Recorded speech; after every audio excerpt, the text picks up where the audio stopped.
کو موسیٰ علیہ السلام کے دور میں ایک بار اللہ تعالیٰ کا حکم ہوا کہ تمہاری جماعت میں ایک بندہ ایسا بیٹھا ہوا ہے کہ اگر وہ زیادہ دیر تک رہا تو عذاب میں نازل کروں گا، عذاب آئے گا۔ موسیٰ علیہ السلام پریشان ہوئے، پوچھا وہ کون ہے؟ فلاں فلاں۔ موسیٰ علیہ السلام نے اس بندے سے کہا اٹھ جا، تو جلدی سے نکل، یہاں سے نکل جا، تیری وجہ سے عذاب الہی آ سکتا ہے۔ اس کو نکال دیا، پتہ چل گیا سب کو کہ فلاں کو نکالا گیا۔ جس بستی میں جاتا تھا اس کو لوگ دھکے دے کر نکالتے، تیری وجہ سے اللہ کا عذاب نہ آ جائے۔ پہاڑوں پر جا کر رہنے لگا، کوئی نہیں تھا، بیمار ہو گیا، نہ کھانا نہ پانی نہ رشتہ دار، کچھ نہیں۔ اب آدمی جب ٹوٹ جاتا ہے تو رونے لگتا ہے، کہا سچے دل سے توبہ کیا اور بارگاہ الہی میں کہنے لگا کہ مولا اگر میں اتنا زیادہ گنہگار ہوں کہ تیری رحمت کم ہو گئی ہے تو پھر مجھے ہلاک کر دے، اور اگر میں بخشے جانے کے قابل ہوں تو مولا تیرا نام ارحم الراحمین ہے۔ اس کی یہ دعائیں اللہ کو پسند آئی، روتے روتے اس کی زمین بھیگ گئی تھی، اتنا رویا تھا۔ کہا آج مجھے دیکھ میرے رب، مجھ سے زیادہ مصیبت میں کون ہے اور تجھ سے زیادہ رحم کرنے والا کون ہے؟ اللہ تبارک و تعالیٰ نے فوراً اس کی دعا قبول کی، تھوڑے ہی عرصے میں وہ مر گیا، بھوک پیاس شدت کی وجہ سے مر گیا۔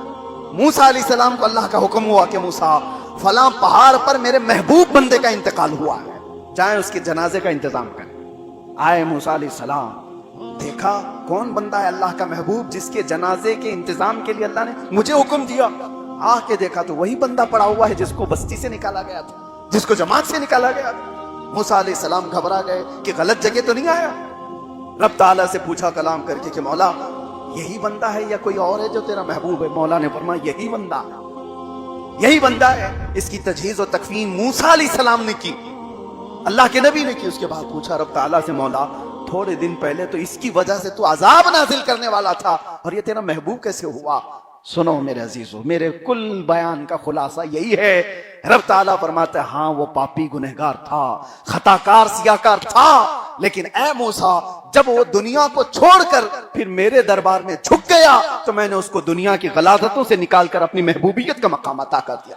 وہ رویا اتنا میری بارگاہ میں، رویا اتنا میری بارگاہ میں کہ میں نے اس کو پستی سے اٹھا کر بلندی پر پہنچا دیا۔ وہ ارحم الراحمین ہے۔ اسی لیے میرے عزیزو دنیا کے سامنے تم رو کے دکھا دو، دنیا کی عدالتوں کے سامنے بھیک مانگ کر کے دکھا دو، کوئی جج تمہیں چھوڑے تو مجھے بتانا، کوئی تمہیں معاف کرے تو بتانا، نہیں تمہاری سزائیں پکی ہیں، تمہاری گرفتاری پکی ہے، لیکن وہ ارحم الراحمین کی دربار ہے، اس کا دربار ہے۔ موسیٰ علیہ السلام کی آنکھوں میں آنسو تھے، چند دن پہلے جو گنہگار جس کی وجہ سے عذاب الہی آنے والا ہے، عام گنہگار بھی نہیں تھا، لیکن وہ توبہ کیا کیا، اللہ نے اس کو ایسا بنا دیا کہ موسیٰ کو حکم دے رہا ہے